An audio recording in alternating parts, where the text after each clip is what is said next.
Welcome back to Press Coverage. 2 shows this week. This is a fun week, and I know what you guys are tuning in, and you're thinking, Theo's going to talk about the Senior Bowl or the NFL playoffs. We're not doing any of that. I have a special guest today, Andrew Erickson of Fantasy Pros, and I hit up Andrew, and I'm like, Andrew, let's do an early ranking show. Let's do an early flag plant show.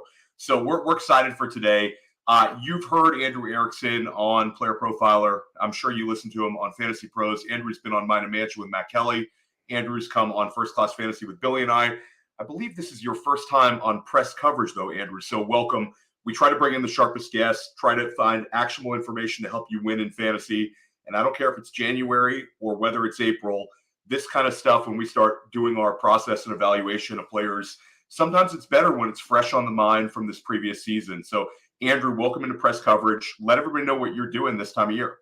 Yeah, no, thanks for having me, Theo. I'm excited to be back on talking 2024 rankings here. It's not even February yet, and we're already looking ahead to the next season. We don't even know if there could be an injury in the Super Bowl and it could affect rankings, but no, we're already diving in. So yes, I am over at Fantasy Pros. Things I'm working on right now. I actually just released this big article called the Fantasy Football Forecast, which basically looks at all of the 30 teams that their seasons are done. They're completely finished. And I kind of look at each team from an overarching view of what happened in 2023, what's already changed as we project them into 2024. And it has a recap and has some of my early season takeaways for the 2024 season that we'll kind of discuss here. And I'm also on Betting Pros, where you can check out things like the Super Bowl betting primer, my props article for the hashtag big game. And also going to be working on, again, Senior Bowl is going on right now. All my colleagues, Thor, Nightstrom, Debro, are all over Senior Bowl coverage, and I got to play catch up. So I'm going to be catching up on the rookies this week and next now that I've got my big fantasy football forecast out. Do you have any initial lean here for the Super Bowl? Chiefs. Chiefs, me too. Look, if you just take Chiefs plus 1.5, it's like, I wrote about this before the AFC Championship game. Like, if you want to ruin your Sunday, just bet against Patrick Mahomes. I can guarantee it'll ruin your Sunday for you. And if you do it for the Super Bowl, I want to have a good time, man. I want to enjoy my Super Bowl party. I want to eat some food, have some beverages, and not be miserable. So I'm going to bet on Mahomes. That's what I'm going to do. No, for sure. And plenty of shows over the next, week or so that you're going to listen to that are going to break down every little thing you could think of with the Super Bowl. And we have multiple colleagues. I have Jason Allwine from Player Profiler. Half of the Fantasy Pros staff is down in Mobile, Alabama for the Senior Bowl. So, we're not going to talk about that stuff today. This is rookie free. This is just looking at how we're seeing the top of the board. And we're going to go through a couple of these questions that I think will help everybody's process when we take a look at next season. Underdog draft started. I recently did a press coverage with Davis Maddock where we discussed an FFPC early best ball. Today we're thinking redraft, but they sort of correlate a little bit. So we have underdog ADP at this point. The top 5 for underdog early drafts right now is Christian McCaffrey, Tyreek Hill, CeeDee Lamb, Justin Jefferson, and Ja'Marr Chase. And I thought it would be great to start the show out. Andrew, let us know your current top 5 players. You can give them us just 5 guys, or if you want to rank them, that's good as well. So if we have to take a bird's eye view and look at 2024, where are you at right now in your top 5? Yeah, so my early top 5 rankings, I have Ja'Marr Chase, Justin Jefferson, Christian McCaffrey, Breece Hall, and then Amon-Ra St. Brown as my 5th player. Now, I do feel the strongest about the top 4 guys, and Amon-Ra kind of sliding is at number 5. I don't feel as great about. So again, like right after him, I have Tyreek Hill, I have CeeDee Lamb. So that's what those guys are based on, comparing them to the top 5 rankings that you had listed off. So yeah, that's kind of where I'm at right now. I don't want to be like a prisoner of the moment with someone like CeeDee Lamb. I guess that's kind of the hot button player that I don't have ranked inside my top 5. And I don't know.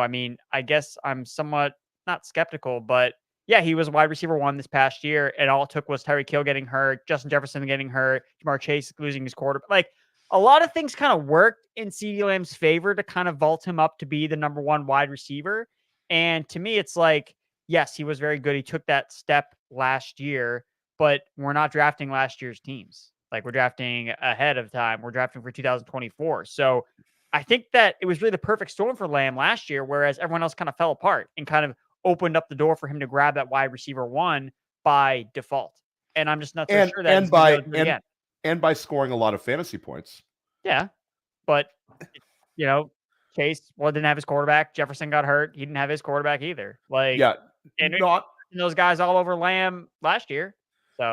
So my current top 5 would be Christian McCaffrey at the top. I would have CeeDee Lamb 2 overall, then 3 Justin Jefferson, 4 Tyreek Hill, and then 5 Ja'Marr Chase. So that's sort of like we're kind of in lockstep. I didn't put Amon-Ra St. Brown in there, but let me just kind of push back. Amon-Ra is your 5th overall. Did you say 4th, Andrew? 5th. Okay, so my only question would be, we get Ben Johnson back, so we have no questions about scheme change. That's a huge win. Do you have any fears that Sam Laporta sees a higher number of targets? Jahmyr Gibbs is utilized in the passing game. Maybe Jameson Williams gets himself a consistent, let's say, 18 to 19% target share, and we all of a sudden have Amon-Ra St. Brown sort of being excellent, but not quite as target heavy as last year? Or do you see him as just that's an alpha? He's going in with 150 targets or more no matter what. I mean, I think that he's just an alpha. I mean, it's been since day one, since he basically became a starter, where he's gone on a streak of games where he just puts up monster numbers. Like, he was on a streak, and I kind of remember this from betting on him during the playoffs and during the player prop season, where he was hitting up 100 receiving yards every single week. And it wasn't even close. Yes, we had Lamb do that at points last year. We had AJ Brown go on a bunch of streaks, but it was every single week, 100 yards, 100 yards, 100 yards, 100 yards. And it was just bonkers to me. I was like, are we still undervaluing Amon-Ra St. Brown? And he's doing it with, okay, Sam Laporta is obviously a rookie that had a big year, but there's still no one around him that I really think is going to take away targets from a man that all he does is walk on the field and command targets. He's also playing in a contract year. He has to ball out to get paid because he wasn't a first round pick. He's not made that much money at all in the NFL. So he has more incentive to absolutely go nuclear this year. And the fact that Ben Johnson is coming back, that was something I was holding my breath for. I was with all these Lions pieces, I'm please, please find a way for him to come back to this offense to save Jared Goff from crumbling what we saw in the second half of his career with the Los Angeles Rams. So for me, Amon-Ra, to me, he just feels safe to me. I know exactly what I'm going to expect, but with Mike McCarthy, I just have this concern with him where he could wake up one day and be like, you know what? I want to run the football more. I just believe in Ben Johnson and his offensive philosophy, putting his players in the best position to succeed versus Mike McCarthy, who just happens to do boneheaded things all the freaking time. So for me, that's why I lean St. Brown. Yeah, and Amon-Ra St. Brown, early in his career was, trying to figure out what he was. I mean, there's been, there was a prominent, fantasy analyst last summer who said he's Julian Edelman. I mean, we kind of laughed that one off. And it was not somebody at Fantasy Pros on the record or Player Profiler, but somebody pretty well known in the streets. But he gets you, 10 touchdown catches this year, which I think was a big step forward for him. And then obviously the 1,500 receiving yards was also a huge step forward. So I'm with you. It's really difficult to poke holes in Amon-Ra St. Brown. I think Jefferson and Chase, they don't really even need to be discussed. They are what they are. Incredible talents which could each finish as wide receiver 1 overall. I think that the one that's interesting is Breece Hall. And that was going to be a question we had for kind of the ranking debates was, who is your RB2? It seems everybody has Christian McCaffrey at RB1, but there's a little bit of pushback. Some people might have Jahmyr Gibbs. Some people might have Bijan Robinson taking that big step forward. But you have Breece Hall soundly inside of your top 5. Want to expand on that, Andrew? Yeah, I just think that Breece Hall is this immense talent. And, he was able to still be fantasy viable to an extent last year in pretty much the worst situation you could put any type of player in a scenario where he was not only playing in behind a bad offensive line with a horrible quarterback, but he also was coming off a torn ACL injury that we were expecting him to start out the season slow. And what did we see? Week 18. Again, we don't talk about week 18 enough because it doesn't count in our final fantasy stats, but Breece Hall had almost 40 touches in the week 18 game against the Patriots. I watched it because I was hoping my Patriots would lose against the Jets, and they did. And I felt great about it. But they have shown a willingness to be like, hey, we can feed Breece Hall this much. He can be the engine of our offense. And the concentration between Breece Hall and Garrett Wilson that we saw this Jets offense kind of evolve into. I mean, if we get 75% of Aaron Rodgers. I mean, because the only thing that was holding back guys like Breece Hall was the touchdowns. He just couldn't score. Like, that was it. And that's honestly what shifts the highest scorers from the lowest scorers. It's like CeeDee Lamb, Kyren Williams, McCaffrey. They all scored a ton of touchdowns last year. Breece Hall didn't. But he was still top 10 in terms of yardage and targets and receptions and everything else that projects well for a running back coming off another year removed from his injury with a quarterback that cannot possibly be worse. I get that Aaron Rodgers is not someone we're super excited about, but he's not going to be injured. He's going to be healthy, and he's better than who they were trotting out last year, even at age 40. So that's why I'm confident in Breece Hall. It was, he goes over 75 receptions. I think he gets 76 receptions last year. You're talking about like an Alvin Kamara level, a total of receptions. So he's already shown us that, he flashed as a receiver during his rookie season when it got cut short. But I think he took that to the next step. And I love the fact that they were inefficient running the ball, so they utilized him more as a receiver. That's exactly what we want to see out of our big-time running backs. Let's push forward with the other two guys, though. Jahmyr Gibbs, sensational this year. Beat expectations at ADP. If you have him in Dynasty or you drafted him last year, you were super happy about it. Bijan Robinson, there was some frustration usage-wise, not necessarily talent. Now we get a coaching change in Atlanta. Your thoughts on having a Sean McVay tree, Zach Robinson-led offense and what this should do for Bijan Robinson? Well, I still think that even if Zach Robinson is an upgrade over Arthur Smith, who didn't really seem to use his guys in the right fashion, we still don't have an answer at quarterback. Like, that still matters substantially for this offense overall. And, as annoying as it was for Arthur Smith and how he kind of used his players, Bijan Robinson's receiving usage was excellent. Like, overall, to think that he would be second overall in terms of like routes run and route participation at running back, I did not think that was going to happen. I didn't think he was going to have more catches than Drake London and have more catches than Kyle Pitt. Like, I didn't really think that was going to happen. I thought he'd be involved enough, but he was involved a ton.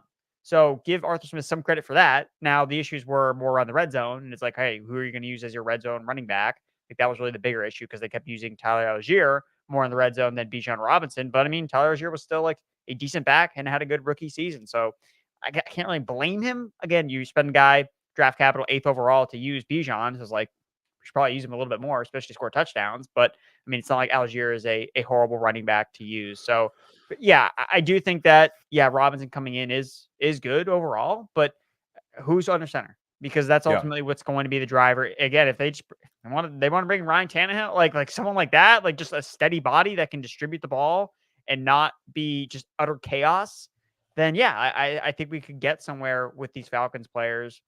But for me, I still like Gibbs probably over Robinson. And it seems, because I think both guys are super talented, but I would argue Gibbs had a better rookie year. I think he's on a better team. I think he has more opportunities to score because you're looking at two running backs that both could split time in the red zone. But we saw Gibbs last year. It's funny. You look at just like total raw red zone attempts, like Gibbs is seeing as much usage in the red zone because of how good the offense is for the Lions as a guy like Najee Harris, right? And Najee Harris we view as like the goal line back on his team. Like, Gibbs sees similar red zone usage to Najee Harris because the Lions are just that better at scoring every single week than the Pittsburgh Steelers. So again, and I think Gibbs kind of comes at this good, I don't want to say discount, but there are warts in his profile where, he's going to split work with David Montgomery. Oh, he doesn't get all the goal line touches. It's like, but when you just look at how efficient he is, he's an elite pass catcher. We know the Lions defense is not going to be good. If it's not good again, then he's also game script proof. Like, he will be used more in the passing game if they're falling behind in games. And again, we talked about Amon-Ra St. Brown. Who's going to step up behind him? I know we're still holding out hope for Jameson Williams, but like, the guy's not commanding targets. Like, yes, he makes big plays, but he's 2 years in. We've shown 0 target commanding for Jameson Williams, like zippo. So I would lean on Gibbs being more involved in the passing game too. So especially with Jared Goff, who doesn't move. So for me, it goes Hall, Gibbs, and then Robinson. Yeah, so I might even push Gibbs up to RB2, just because I think he's got that immense potential. And I think a great mental exercise when looking at Gibbs is, if we could rewind time and we go back to the summer of 2023, and I said, Andrew, Jahmyr Gibbs is only going to catch 52 passes. Where does he finish in terms of running back scoring? you probably would have said like RB25. This was sort of like an underwhelming performance as a receiver, and that was sort of the MO and the profile that was presented to us. And the bull argument was he was going to have something like Breece Hall did, where he was going to get 75 catches, and that was going to be Jahmyr Gibbs. So I think that unbelievable upside as a receiver, really kind of propels him for me. And I have really no questions about the Lions offense. I think it could even be better. Year 3 of Ben Johnson. Laporta is going to be a year older. Gibbs is going to be a year older. Jameson Williams has more experience as a pro. And like you said, Amon-Ra St. Brown is about as locked in as it gets. So like the pie grows larger type argument for the entire Lions offense. Bijan won, though. You got to be excited. And I think that can it get worse at quarterback for him than it was this year? I think that there'll be more options on this market than maybe some people think. Washington drafts a quarterback. I think potentially Sam Howell could get moved. Justin Fields could get moved. So we'll see. We'll see. That's a whole nother show. But the most polarizing player right now in terms of where you're ranking him is Kyren Williams. He's currently the RB4 in Underdog. And after a short break, Andrew is going to make a bull case or a bear case for Kyren Williams.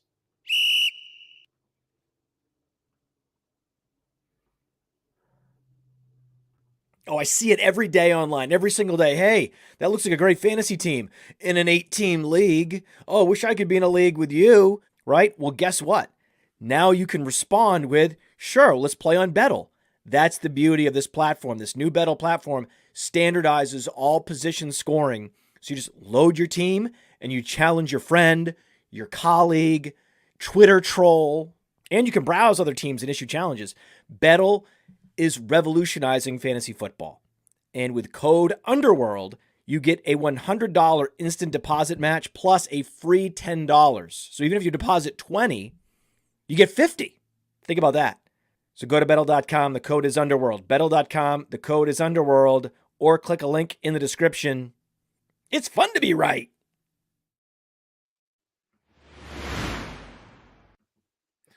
Welcome back to Press Coverage. Theo Gremminger with Andrew Erickson of Fantasy Pros. And Andrew, probably either the best late round pick or the best running back you could have gotten off the waiver wire at any point last season was Kyren Williams. Unbelievable rise for him. Incredible volume. Averaged over 20 points per game in PPR. And the market has reacted. In Underdog, Kyren Williams is currently going off the board as RB5. And he's going in the first round. He's the 11th overall pick in early Underdog drafts. So again, that's half point PPR. But Kyren Williams is sort of a litmus test. There's so many Dynasty shows right now saying he's a sell.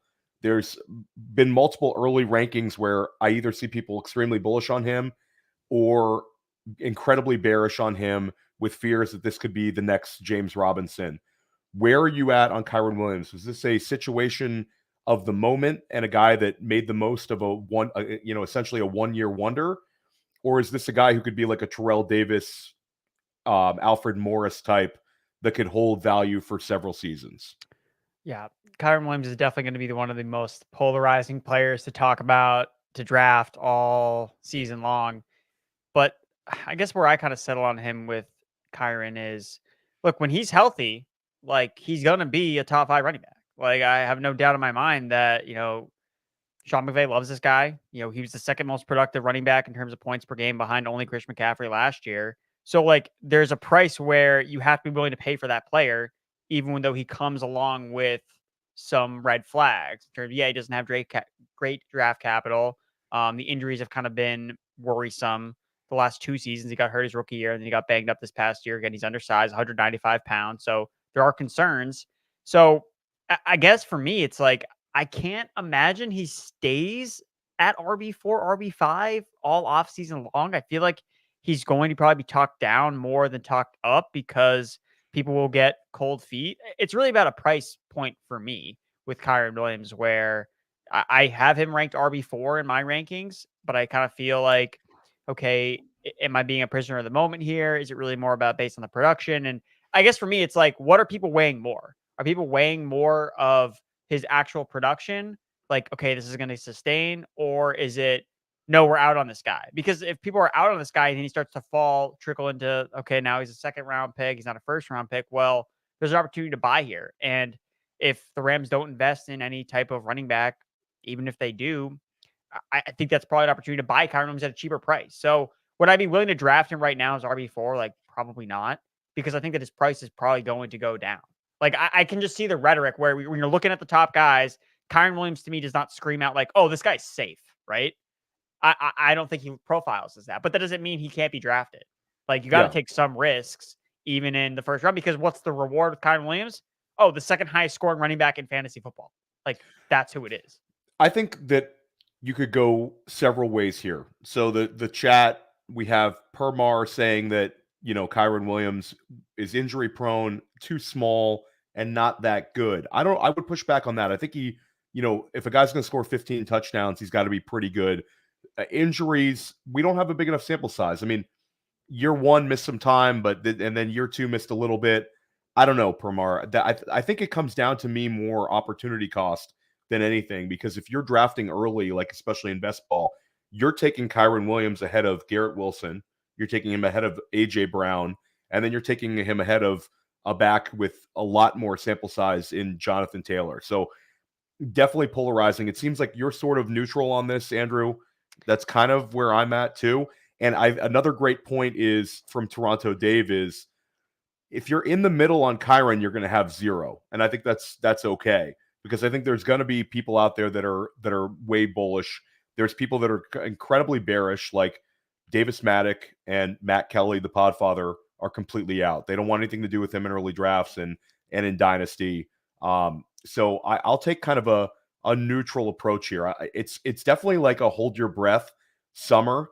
The entire free agency process and also the entire NFL draft will be like a hold your breath thing. You don't want to see like somebody who can take away, a third of Kyren's touches or something like that, which, could be the most logical decision for the Rams to add more talent in that backfield to back him up. So definitely a hold your breath type thing. And then Kyren Williams wasn't the only back to make a huge leap in year two.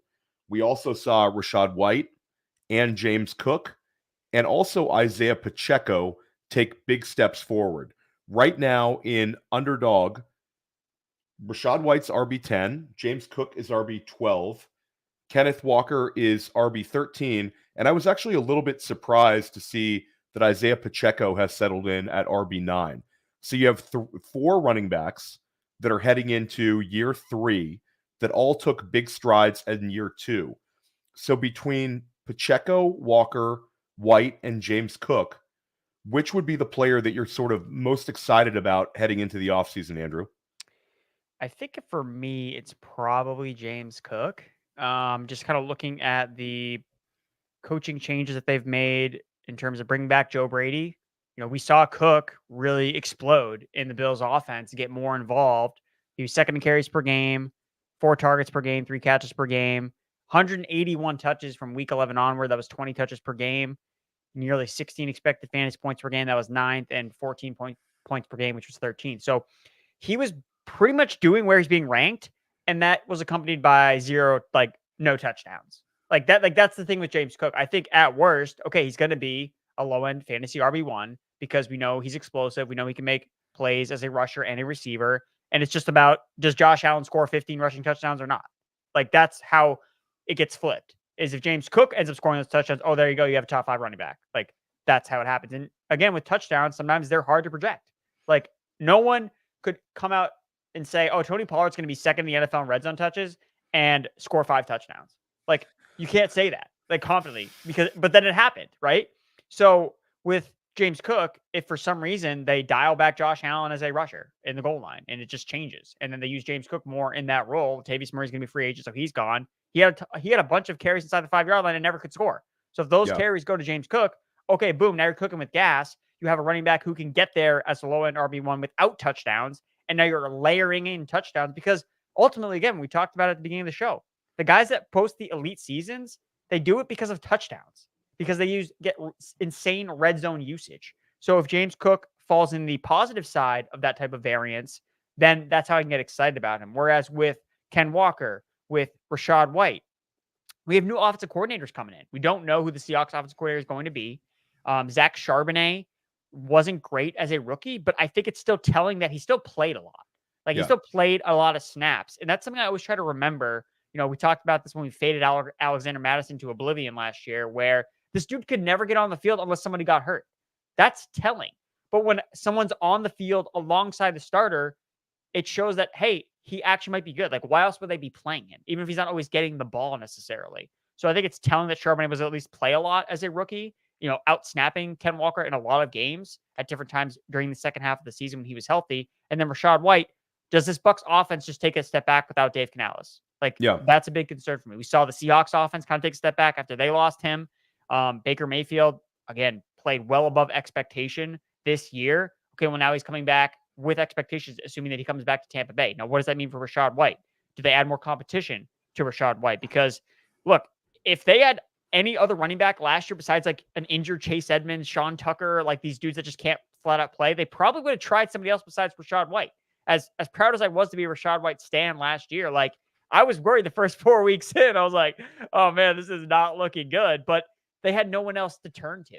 So I think for me, it's James Cook that I'm probably most excited about because he gets Joe Brady back in, just hoping that, hey, this is the year he gets lucky with touchdowns, and that kind of vaults him up inside the top 5 versus being, in more of that 10 to 12 RB range. Yeah, it's funny you bring up like Rachaad White and being a stan, and we were incredibly bullish on him at Player Profiler. I know you were, and there was a couple other people, Jared Smola, but there was a lot of people who were not big fans of him, and then he smashed at ADP. But now it's this huge correction where if you want Rachaad White, you're drafting him inside the 3rd round as opposed to last year where we're getting him in the 6th round. So it's the same thing with James Cook and the huge correction for Isaiah Pacheco. The one thing I would push back on the Ken Walker Charbonnet is Ken Walker, he's given us like 17 rushing touchdowns as a pro. He's very effective as that, effective on big plays. There's a chance that the new offensive coordinator might not want as much of a committee backfield and might lean into Ken Walker. So I think he's got kind of a big range here. How about some older running backs? Is there any older running back that you think is a little bit under the radar? I'll throw out, are you completely out on Austin Eckler? Are you completely out on Derrick Henry? Guys like that where we've got a little bit of question marks. Would you be worried about them in early drafting? Yeah, I think I'm worried about them in a vacuum. I will say that I think that one of these running backs, if they end up in Dallas, I think would be in a situation where they could just, if Derrick Henry is on the Dallas Cowboys, like, oh my God, like that could be something that could work. I could just see that work and that be a situation where I would buy the situation more than the aging running back per se.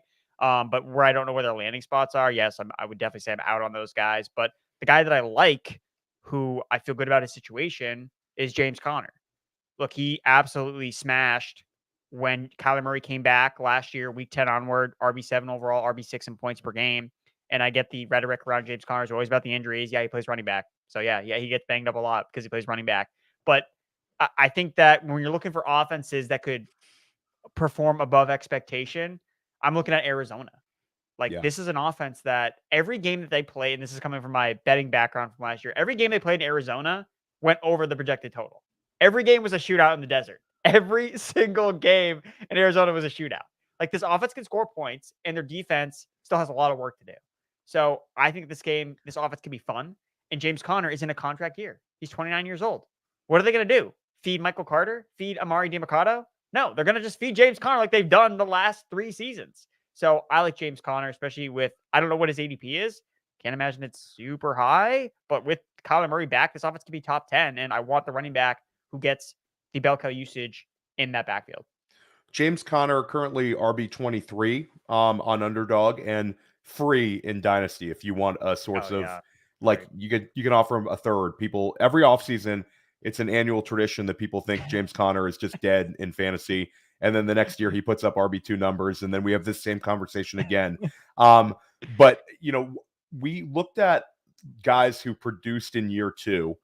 And then we saw, with Bijan, Jahmyr Gibbs, and Devon Achane, there's certainly a ton of enthusiasm for those guys right now, all going within the first 18 picks on Underdog. Is there a rising year 2 back that you're really excited about that you could potentially flag plant, or we're just super excited to see how the offseason goes? A guy who could take a big step forward in terms of fantasy scoring next season. At running back specifically, a Oh secondary yeah. guy? Well, so I'll say the guy that I'd love it for you to get your thoughts on is Tajay Spears, because Oh, Tajay Spears I think is in fuego right now, and enthusiasm for him in Dynasty and also as a potential best ball and redraft asset. If Derrick Henry signs with, let's say the Baltimore Ravens, which is my dream destination for him, or your dream destination, the Dallas Cowboys, how do you view Tajay Spears? Could he be this year's James Cook, Rachaad White, or should we temper expectations a little bit? no, I think you hit the nail on the head calling him this year's Rachaad White. I think that the parallels are like uncanny to a point where I can see like how you write the fade narrative of Tajay Spears, right? Oh, well, the Titans is going to suck. They can't block. They have a horrible quarterback. Like all the same things we are saying about the Buccaneers offense. Same exact spiel. You just say it for the Titans offense. They're going to be losing in a bunch of games. And I'm like, okay, so you're telling me I can get an explosive running back that, again, as a rookie, showed that he can get on the field alongside Derrick Henry. He was out snapping Derrick Henry seemingly every other week. Now, he wasn't out producing him in terms of rushing, but he was still on the field. They were finding ways to get him the ball. He had the 12th highest route participation as a rookie at running back, 48%. He was running a route almost half the dropbacks. And who's coming in? Brian Callahan. What do we love about Joe Mixon so much in that Bengals offense? Pass game usage. And he wasn't even playing on third downs half the time. Joe Mixon was always involved heavily in the passing game. And when you look at the Titans offense, who are you throwing the ball to? You have DeAndre Hopkins, who's getting older, Traylon Burks, Nick Westbrook, Akine, Chris Moore. Like, they don't have anyone to throw the ball to except Hopkins and Spears. So he's going to be involved a ton in the passing game. So if they're trailing in games, that's what's going to happen. He's going to get peppered with targets. And Callahan coming in, we saw this Bengals offense shift dramatically last year because of the injuries on the offensive line, because of Joe Burrow's injury. What did they do? Get the ball quick. Don't let Joe Burrow get sacked. Will Levis was a sack machine last year and in college. I think Callahan coming in is going to indicate that, hey, we're going to get the ball quick. And what does that mean? You get the ball to your running backs in space. So I think that being aggressive on Spears is the right thing to do right now, assuming that Derrick Henry doesn't return. I know that they've said, oh, well, I could be open to a return. It's like, yeah, I could be open to a lot of things too. But it's like, it's probably not going to happen. I mean, he literally had like a goodbye speech written after the game and his last game played. So I don't think he's coming back. And I think that Spears is set up to be this year's Rachaad White for all the reasons I kind of listed out. I think the situation is really perfect for him to be potentially a low-end fantasy RB1 or our highest expectations to basically match what Rachaad White was able to do in his second year. Yeah, and I think that the guys that you want to bet on in early best ball are the guys that can catch the ball. I think see the chat bringing up the fact that there's a lot of TBD landing spots for free agents as well as the NFL draft. I think that the running back class is a little bit beat up right now, but there's a few guys I think will end up being day 2 picks that we're going to like more as the summer moves along. But the guys that I would also be looking at, Chase Brown, I think is interesting because he showed explosiveness and the ability to catch the ball. Roschon Johnson could take a step forward. Those kind of guys interest me. And then I think the guy that's kind of falling under the radar is Ty Chandler, who actually finished the year strongly. And it could be another committee backfield in Minnesota. Who knows which way they're going to go, but we know it's not Alexander Madison as a guy you want to bet on. But we could talk running backs all day. We can go right back to LA, and the wide receiver that's steamed up big time, and deservedly so, is Puka Nucua. But Andrew, this is a guy that was one of the greatest waiver wire finds of all time. But now you have to draft him at 8 overall in underdog. He's going to be a lock first round pick. Are you in or out on Puka Nucua as your first round pick if we were drafting today? First round is steep. Yeah. I will say that much. I think that I'll probably pass on him as a first rounder. I think there are probably better receiver values that you can get probably in the second round.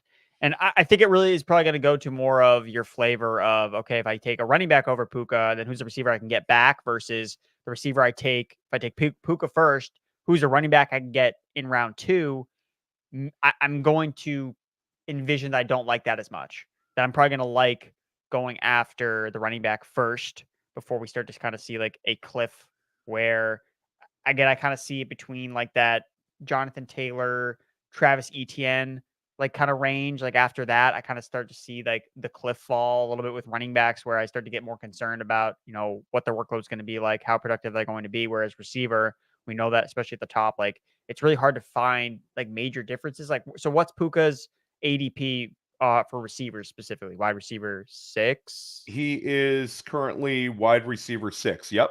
Wide receiver 6. So that means I can get AJ Brown after him. You can get Garrett Wilson. You can get AJ Brown.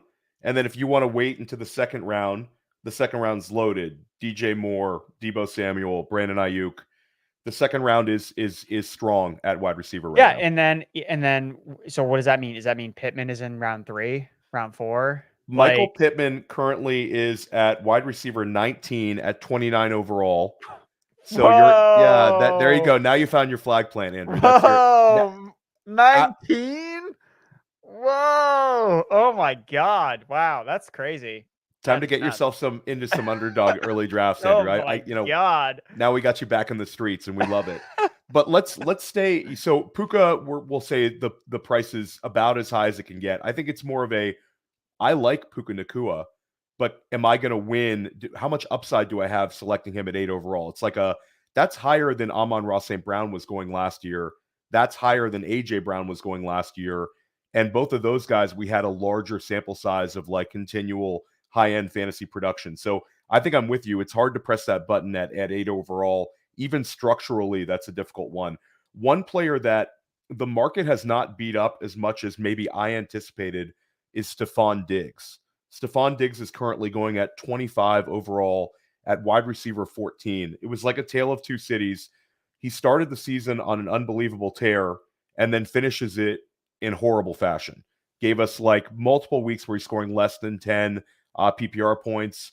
Doesn't do anything in the NFL playoffs to kind of leave at least a fond memory in our mind. So we've seen him kind of regress. And you bring up the Ken Dorsey, that sort of shifted from a Stephon Diggs offense to a James Cook offense in terms of fantasy production. The usage and targets were still there for Diggs for a lot of games, just wasn't scoring points. Are you in or out on about 30-year-old Stephon Diggs at that price? At that price, I don't want Diggs. Not at wide receiver 14. Like I want the Mike Evans discount with Diggs. Like that's what I'm looking for here, folks. Because like you said, and this is back-to-back season where he's finished badly. Like 2 years ago, he finished badly, and we all kind of put the blame on, Josh Allen, he's dealing with this shoulder injury thing. And, in retrospect, like those are the worst arguments, I think, when there's like this undisclosed injury why a player's doing bad and then they just do bad the next year anyway. And it doesn't matter because that injury was probably not true or real. Clyde Edwards-Hilaire's gallbladder. That's why he wasn't productive. It's like, no, like there are other reasons why he wasn't productive, but that's besides the point. Look, week 10 onward, Khalil Shakir had more receiving yards than Stephon Diggs did. Yes. Like that is a major red flag. For me, again, I do think that there is a price where you can get Diggs and you should take him at that price. But at wide receiver 14, it's not low enough for me. And again, it's the Mike Evans rule that I'm trying to remember from last year. It's like Mike Evans was a stud. He was always a stud. He had one bad year, but the opportunity was still there for him. And then he delivered upon that opportunity the following season. So again, like you pointed out, Diggs was getting all the opportunity, just really, really inefficient. Maybe it's just a blip on the radar, but at wide receiver 14, I'm not willing to bet on him bouncing back. He'd have to be cheaper for me. Me too. I'm out at that price. One wide receiver I always like to hear Andrew Erickson's opinion on is Chris Olave. Andrew had some negative thoughts on Olave last time we podcasted together, way, way, way back. And at this time, Olave was like 18 overall in the ADP. Being drafted as a wide receiver 1, you kind of eviscerated him at that price, and you were correct. Now it has corrected. Heading into his year 3 season, he is being drafted at wide receiver 18 at 29 overall. So he's right next to Michael Pittman.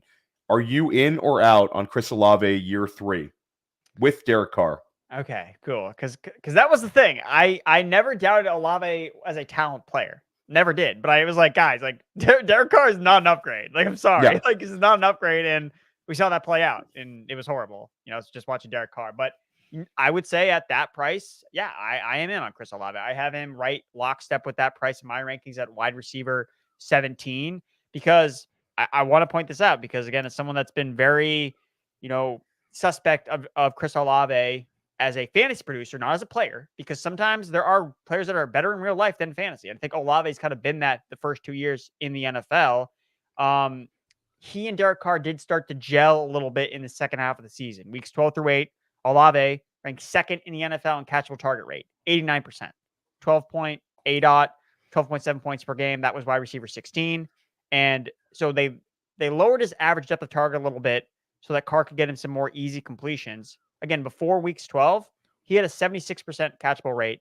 That ranked 64th among all wide receivers. So like Derek Carr was like thrown to a different stratosphere than where Chris Olave was. But they did start to improve down the stretch. And I don't think that should be totally ignored. It's a new quarterback, a new wide receiver. Like sometimes it takes time for these guys to build up chemistry. And I mean, because Carr did play well in the second half of the season, like that gives him job security. Because if he had sucked the entire year, like there'd be question marks like, oh my God, like what are the Saints going to do at quarterback? Like he's going to be the starter for the 2024 season. And I think that they can pick up where they left off. So at that price, I actually do like Chris Olave. And I think that if this chemistry does carry over, we could see him make the jump because we know the talent is there. And we know that his expected points, his opportunities in this offense reflect that of a fantasy wide receiver 1. So if I can get him at that mid wide receiver 2 price tag, I think that, hey, at worst, he just finishes where I drafted him. But we know that he does have a higher ceiling just based on how talented he is. Yeah, I like that take. And I'm really hoping that the Saints shake it up this offseason, make a huge overpay to try to trade up and get Jaden Daniels, or just take one of these other quarterbacks and have some competition. It's like we have all these talented guys on New Orleans. We would love to see take a step forward. They're kind of in purgatory there with Derek Carr, with where the team can go. But we talked about Puka Nucua, but the other wide receiver who's gained the most underdog value over the course of the last year by far is Nico Collins. Nico Collins is steamed all the way up to wide receiver 9 in early underdog ADP. On the flip side, Tank Dell is wide receiver 21. Andrew, if we would have had a conversation, let's say Thanksgiving, and I would have said, Andrew, which wide receiver do you prefer in 2024, Tank Dell or Nico Collins? I think we both would have been on Tank Dell. I'm not trying to put words in your mouth, but Tank Dell had an unbelievable season in terms of points per game, gave us like 5 games over 20 points scored, PPR points, and then unfortunately gets lost for the season. On the flip side, Nico Collins ends the season extremely well, gives us 2 games of like 190 receiving yards, catches a touchdown in Houston's big win over Cleveland in the NFL playoffs. So like the steam is on Nico Collins, and Tank Dell, it's still there. He's a wide receiver 2, but not quite as much. Which one do you prefer? And are you in or out on either of these players at ADP right now? You know what they say, Theo, about steam? Sometimes you get burned by That's the right. steam. And I think Nico Collins, a wide receiver 9, like, guys, like, you can't just copy and paste what we saw at the end of last year and be like, all right, well, he's going to do the exact same thing again. Like, no, for me, it's Tank Dell. Like, I think that at a value, it's so obviously him as the superior guy to draft outside the top 20 wide receivers. And like you mentioned, not putting words in my mouth, no, but I would have been lockstep with you. Right around Thanksgiving, like it was debate. It was like Collins, Tank Dell. Like, which one do you pick? Because when you look at when they played together, they played 8 games together when they were both healthy, and the production was pretty much identical. It was 13.9 for Collins, 14 points per game for Tank Dell. And we just can't be, oh, well, then Nico Collins went on this absolute massive run, but there was, again, no one else in the offense to compete with targets. So it's like, okay, of course he's going to have these monster games. And a lot of it was like big play related, a lot of it yards after the catch. And the thing to me that I think is so the parallel I draw when I look at this team and the way it's set up, again, we talk about Bobby Slovic coming in from PFF, coming in from the 49ers. It's like, it's the 49ers South, essentially is what it is. And who is who? Nico Collins is Deebo Samuel. Tank Dell is Brandon Ayuk. And throughout that Deebo Samuel Ayuk debate, I've always been on the Ayuk side because I always felt that his type of production as a more traditional down the field, air yards type of wide receiver was much more sticky year over year than someone like Deebo, who is all yards after the catch. Yak, yak, yak. Like that's how Deebo Samuel wins. And Deebo Samuel obviously was a monster producer last year, but 2 years ago, major bust, right? Yes. It's trending in that exact same way for Nico Collins to be a major bust. Like he's doing everything that we suggested with Deebo Samuel. It's like, this is not a guy you want to draft this high in the second round. Like you're bonkers if you're going to draft this guy this high, whereas you can get the actual prototypical wide receiver 1 in this offense that we like at a cheaper price tag when they were both playing, both healthy. They were putting up the exact same points per game. So for me, this is not even close. I will never touch Nico Collins as wide receiver 9 price tag. I'm sorry. I look, I was in on him last year. I benefited from it. I got in while the game was good. And now it's not. Like the price is way out of control. So I'm out. And I'll just take Tank Dell outside the top 20 receivers. That's easy for me. I'll say that I'm not surprised that there's like steam and excitement about Nico Collins, but I'm shocked that he's going ahead of like DJ Moore right now, going ahead of Brandon Ayuk. I think that's just a little much for me. And I think it's, we love CJ Stroud, take the cheaper one. And this could all come like crumbling down for both of them because, like the chat has said, they have a lot of cap space. And this seems like a franchise that has already pushed the chips in, essentially. They might draft one of these wide receivers in a very deep wide receiver class as well. So two wide receivers that I have on the show sheet, but I'm going to combine them into one question. Who is a bigger winner from a coordinator hire? Drake London with Zach Robinson in Atlanta, or Devonta Smith getting Kellen Moore in Philadelphia? I think for me, it's probably Drake London. I just think that anyone that's just like more open to using guys in different ways as opposed to, hey, let's run the ball a ton. Let's hide our quarterback. Let's not get our dynamic playmakers the ball. So I think that Drake London is definitely the player I think benefits the most. For me, I don't really see Kellen Moore being really much of a winner for Devontae. Like when I look at Devontae Smith the last 2 years, his production has been okay when everyone is healthy, but then we just see him like go to the moon whenever someone gets hurt. Like that's really what he's done the last 2 years. And last year it made him overvalued in drafts. I didn't draft Devontae Smith at all because I'm like, guys, he was good because Dallas Goedert got hurt and then he turned to a wide receiver 1. And then what happened this past year? Same exact thing. A guy goes down and Devontae Smith steps up major league. Dallas Goedert missed 3 games last year. Devontae Smith, 100 yards receiving per game. Like that's what he benefits the most from. So when someone gets hurt on the offense, so unless they just totally phase out one of these pieces, like a Dallas Goedert under Kellen Moore, I don't really anticipate that happening. I don't really think it's a big difference for him being there. So for me, it's definitely Drake London with Zach Robinson. Yeah, London's the bigger winner, but I would push back a little bit. I think that Kellen Moore is going to do some things for Devonta Smith to get him involved a little bit more. We saw that the targets dip from year 2 to year 3. Like to me, Devonta Smith's a guy that, he's a 135 target guy, not a 115 target guy. So he has been fortunate with being able to stay on the field, got injured at the end of this season. But I think that the Kellen Moore hire is going to be solid for him. I think A.J. Brown is sort of capped out in terms of the volume he can handle. So I'd look for like Devonta Smith to at least kind of balance out, return a little bit more value at ADP than he did last year when he got steamed in the second round. But I agree with you. Drake London's the biggest winner here. Like you could see Drake London having that huge year 2 to year 3 ascension, like rational coaching, using him like a proper alpha, using him like a real wide receiver 1. I'm excited for that one. I keep doing these shows and I keep completely ignoring tight end and quarterback. So we're going to get you out of here not too long from now, Andrew. I want to try to fast forward. We're going to skip some of these other wide receiver questions, but I was just in a draft called the Hard Way Draft, FFPC, with a bunch of, some people from the industry and a lot of just great drafters that are high stakes people in FFPC. And the first 4 quarterbacks were, as you would predict, it was Josh Allen, Jalen Hurts, Lamar Jackson, Patrick Mahomes. But quarterbacks 5 and quarterback 6 were CJ Stroud and Anthony Richardson. The 2 rookies from last year, Stroud, unbelievable season. Anthony Richardson, unbelievable in a short sample size in terms of fantasy production. Are you in or out on drafting these 2 guys in this sort of elite range? Or should we kind of temper our expectations with pushing them there? In on Anthony Richardson, QB5, QB6, wherever that range is. I think that the rushing production is worth paying up for because that has shown to be sticky year over year. But what's not sticky year over year is passing efficiency. Like it's so easy to find the quarterbacks that bust year over year because they're the guys that throw the most touchdowns the year before. Oh, Patrick Mahomes. Oh, he's untouchable. He threw so many touchdowns without Tyreek Hill. And what happened the next year? Oh, he just didn't throw as many touchdowns because passing efficiency fluctuates at a much higher rate than rushing production does. So CJ Stroud at this price, again, like Nico Collins, like I'm just not going to draft CJ Stroud. Like, do I feel great talking about that? Like, no. But why would I draft CJ Stroud when I could just draft Joe Burrow later? Yeah. I'm hoping that CJ Stroud becomes Joe Burrow, right? Like that's what I'm trying to understand here. And again, it's the steam. It's the steam, man, with these Texans players. Like everyone's going to forget that, oh, the Jaguars were literally this team last year and then they disappointed everybody and then everyone gets off of them. Now all their prices are super cheap and everyone's just going to be all over the Texans. And chasing the steam, again, maybe they hit, maybe they don't, but there's no advantage to that.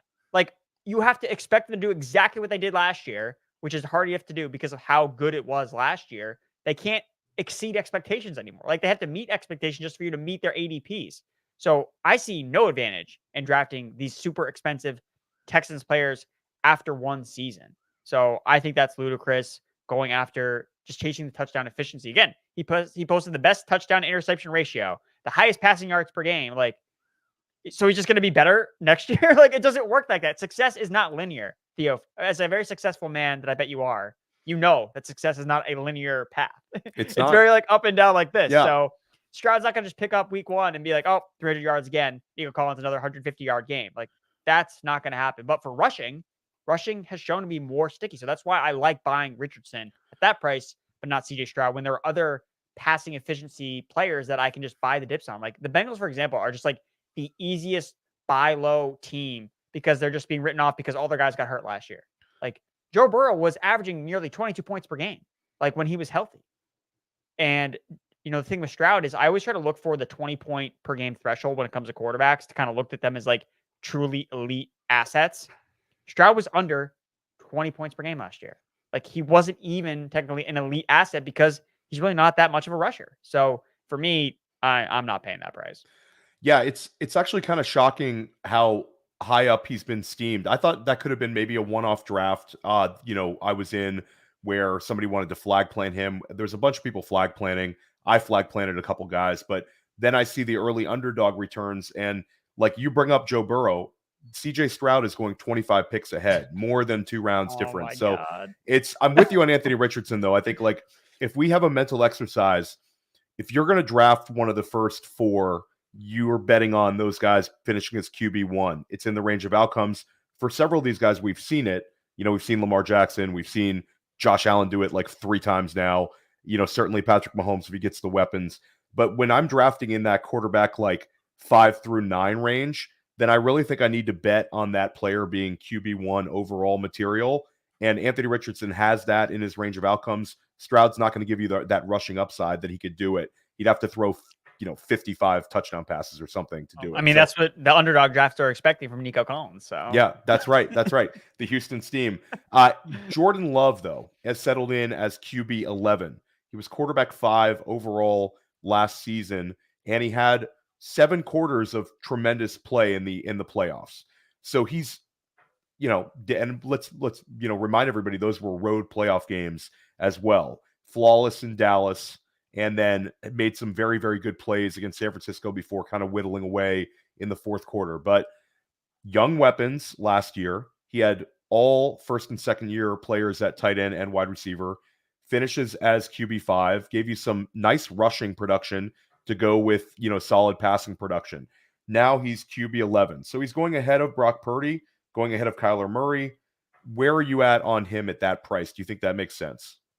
I do. I like this price. I think this is a good price for Jordan Love. I think that it helps capture a lot of his upside that he can offer. Again, second in the NFL in passing touchdowns last year, 32 as the first year as a starter.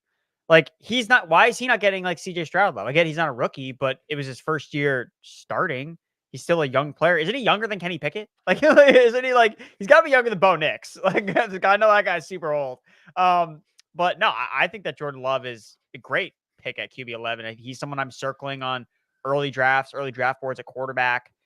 You look at what this team did, and part of the reason why he was so successful is like this team was throwing in the red zone so much. That's why when you look at red zone targets, end zone targets, target inside the 10-yard line, you're going to see, if you like filter any type of data set by those numbers, you're going to see like 10 Green Bay Packers players, just like Romeo Doubs. Christian Watson was like top 10 in end zone targets despite playing half the season. Like he played 9 games and had like 16 end zone targets because this offense is focused on throwing the ball in the end zone. And that's what happens when your running back is hurt all year and you have AJ Dillon as the other starting running back. So unless they do some massive shakeup where they're going to bring in this like goal line bruiser where AJ Dillon's a free agent, like he's gone, like he's not coming back. So Aaron Jones, not necessarily a goal line back, but someone that they can use just to make the offense better overall. I love Jordan Love at QB 11. I'm in on Jordan Love. I'm in on Jordan Love in redraft, best ball, and also dynasty, where Andrew brings up his age and the fact that he's also doesn't have a whole lot of experience as a starter. And like we talked about, like Green Bay could also go out and get a weapon for him, whether it's the draft or free agency. They certainly have the cap space to do so. I think it was Andrew Cooper referenced that it was every single wide receiver and tight end collectively, like he named like 7 of them, including like the Bo Meltons, and even below Bo Melton, it was like 8 guys total had less of a cap hit than Alan Lazard did last year. So like they have all sorts of room to grow in terms of like what they can do to bring in to support Jordan Love. And if he has a healthy Aaron Jones, that's also a little bit of an X factor because that will help a young quarterback, as we saw in the playoffs. Aaron Jones has a lot of gas left in the tank. One other quarterback, Trevor Lawrence. Last year was the guy that a lot of people were betting on as the big player to bet on. He was getting drafted in like that QB8, QB9 range where people viewed him as a guy who could give you potential top 3 production at a pretty high ADP, but not an overly inflated one. He'd taken such a big step forward in year 2. Year 3, very disappointing for a lot of people. Ends the year with 21 touchdown passes, 14 interceptions. Where are you at on Trevor Lawrence at QB 15? Does this intrigue you as a get-right season for him? Or is he sort of just a purgatory guy that belongs in like this QB 10 through QB 18 range? No, I think this is a good right spot for him. I like it, QB 15. This was his points per game average last season. It was QB 15. And I like to point out, his points per game was still better than the year before. Like, I thought drafting him last year didn't make any sense. I didn't understand why he was someone that we were like fuming up boards as this guy you have to get. And they added Calvin Ridley and all these things. But like, it's the same thing that we're doing with Stroud this year. It's like it just doesn't work in that linear way, especially with guys that don't show the elite ceiling. Trevor Lawrence, another player, had never flashed the 20 points per game threshold, and then he disappoints, right? But if anyone that's watched Jacksonville play last year, they left so much production on the table. Like, it's bonkers to think about what could have been their offense had things actually kind of worked out in a few different ways. I mean, just watch Calvin Ridley highlights and lowlights. Like, the guy could have had like the wide receiver 1 overall season if he wanted to, but he didn't. Like, that's not how things worked out for him. But there's still a lot of weapons on this team. They fixed their offensive line, get a little bit healthier. Trevor Lawrence obviously was really banged up. One of the reasons I was really super on the Jaguars specifically, I was like always hesitant to buy all in was 2 years ago, they were one of the healthiest teams in the NFL. And what happens year over year is that just doesn't happen. Like, your injuries regress. And what do we see this year? Injuries all over the place. Like, offensive line to Trevor Lawrence, and that negatively impacted them. So I think this is a classic case of everyone was a year too early on the Jaguars, and this is the year now that they're all discounted after being so expensive last year. This is the year to buy the dip on the Jacksonville Jaguars. And, I told Andrew I'd get him out of here in 55 minutes. We're coming up on an hour, so we're going to go tight end roulette, and we're going to do quick questions. Your current tight end 1 heading into 2024? Mark Andrews. Okay, so we're on Mark Andrews. Sam Laporta is currently going off the board as tight end 1 overall, 37 overall on Underdog. In FFPC tight end premium, he's at like a 1-2 turn. He's going well ahead of Andrews. So push back a little bit. Make the case for Mark Andrews in year 2 under Todd Monken over the red-hot rookie Sam Laporta. Well, before Mark Andrews' injury, he was the tight end 1 in terms of points per game.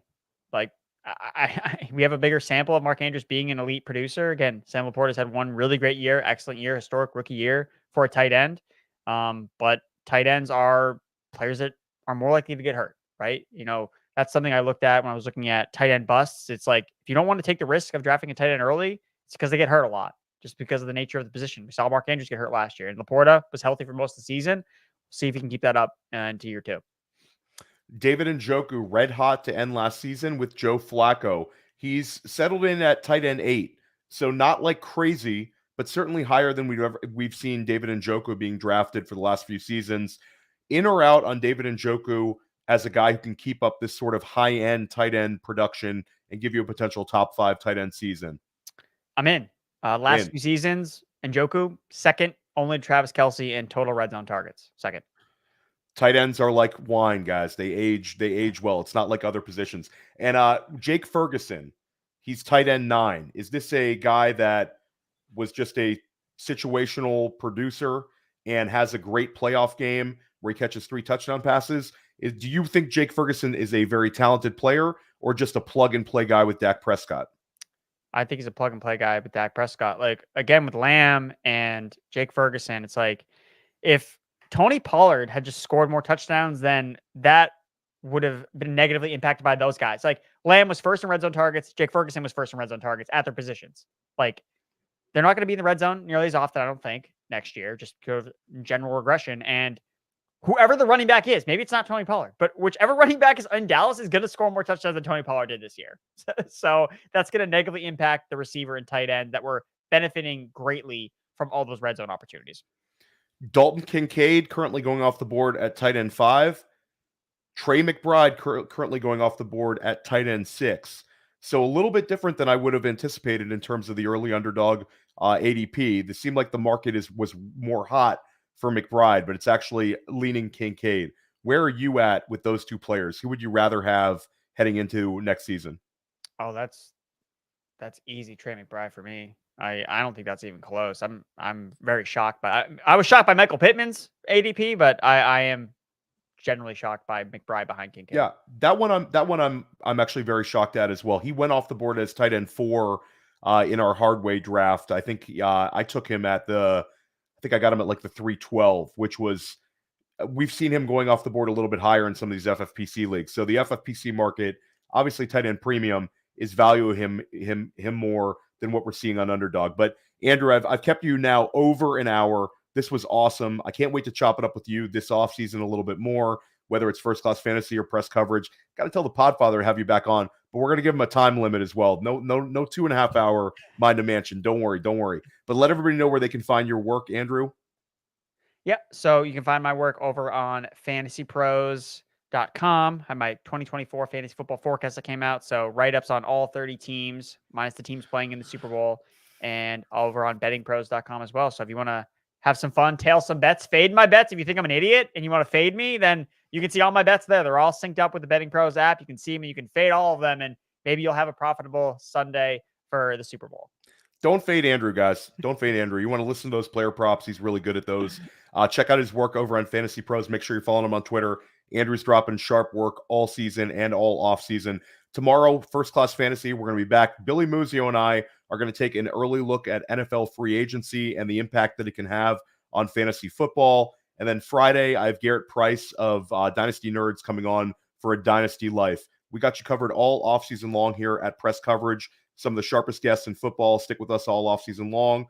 Enjoy the rest of your week.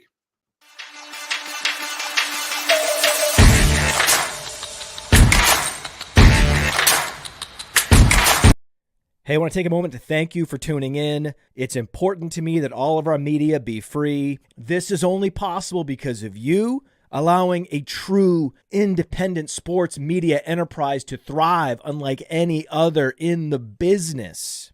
So please subscribe to the All In Package to continue to make all of this possible, to ensure that all of our stats, information, data, content is available to you, especially you, the people that get the site and get the show.